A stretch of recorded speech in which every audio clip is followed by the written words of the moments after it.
In this video, we will look at the differences between theoretical and empirical probabilities and discuss what the law of large numbers is. So let's start with theoretical probability. We've done a few examples using sample spaces, and when we find our probabilities based on a sample space of outcomes, that is what we mean when we refer to a theoretical probability. So I'll list that for your notes. A theoretical probability is a probability that is based on the sample space of possible outcomes. On the other hand, an empirical probability is based on the results from a probability experiment.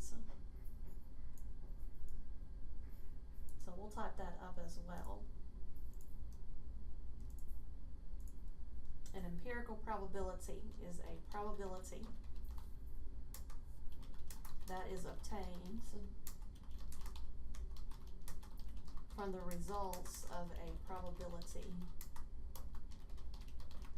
experiment.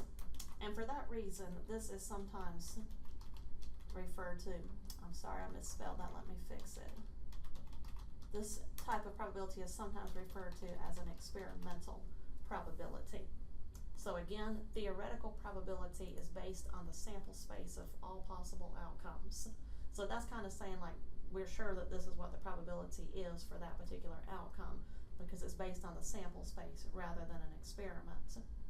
Whereas empirical probability based on an experiment, saying, we're going to toss this coin 50 times and let's see what happens. So based on the results of our experiments, we get this probability. That falls into this category of an empirical probability, or sometimes called an experimental probability. The law of large numbers states that as we repeat a probability experiment over and over again, we're going to start seeing what the true probability for that event is. So let's define the law of large numbers.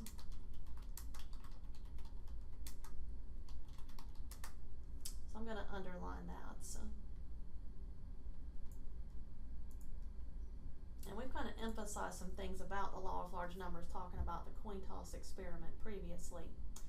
But let's define it, and then we'll kind of say a few more things about it. The law of large numbers states that as a probability experiment is repeated over and over again,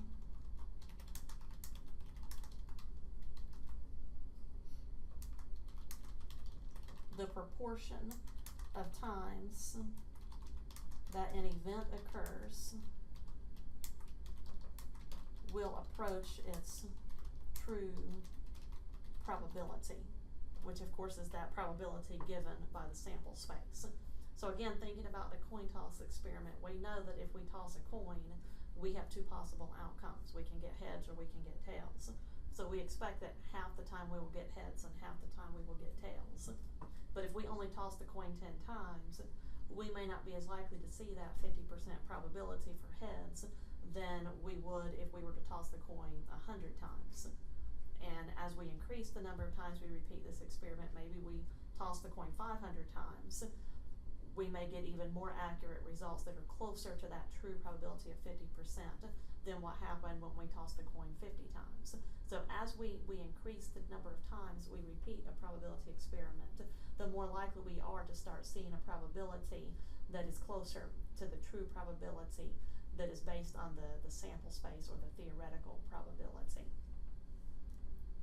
So just thinking about statistics,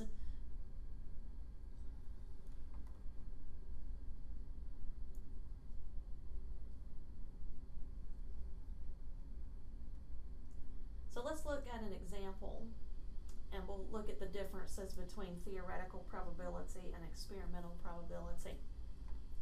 So in this example, Mark rolled a fair die 500 times and got the following results. So it looks like it's a pretty even spread of results. He got a 3 and a 5 a little bit more often than the other values. Part A says to compute the theoretical probability of rolling an even number. So recall, theoretical probability is based on the sample space.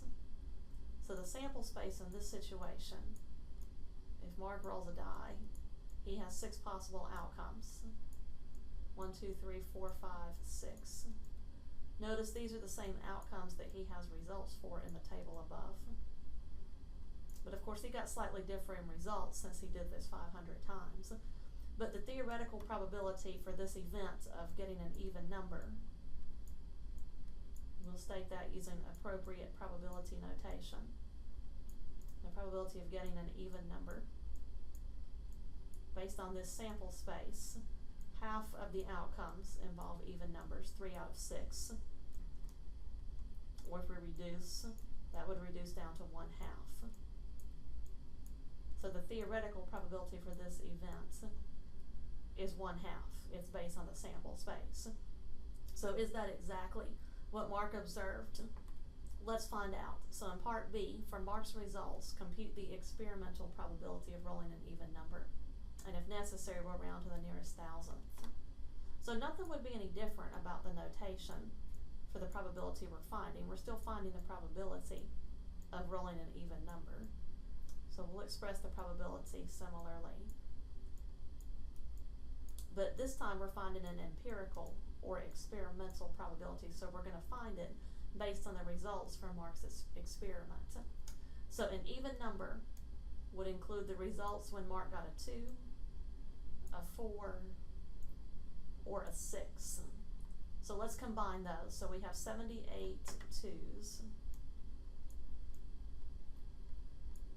plus we have 77 4s plus 77 6s. So any of these outcomes involved even numbers. So we're going to combine those. And once we combine those numbers, we want to put the result over 500. Because 500 is the total number of times that Mark rolled the die in his experiments. So if we add the numbers in the numerator, we will get 232. So that means out of the 500 times, 232 of those 500 rolls that is, resulted in even numbers.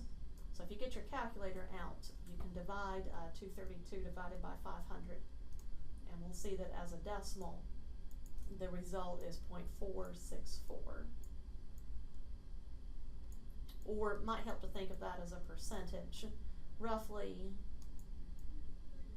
if we keep all of those digits, it's roughly 46.4% of the time that Mark got an even number in this experiment. Now, of course, that's not exactly the same as the 50% that the sample space gave us, because the sample space is kind of like perfect results. We're not going to observe that every time we conduct an experiment.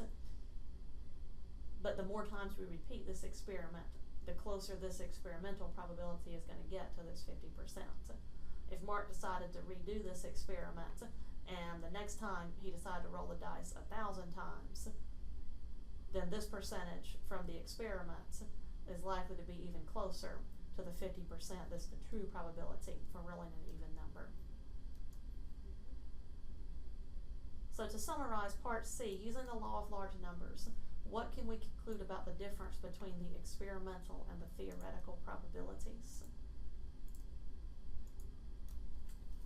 So we'll say something along these lines. The larger the number of rolls in the probability experiments,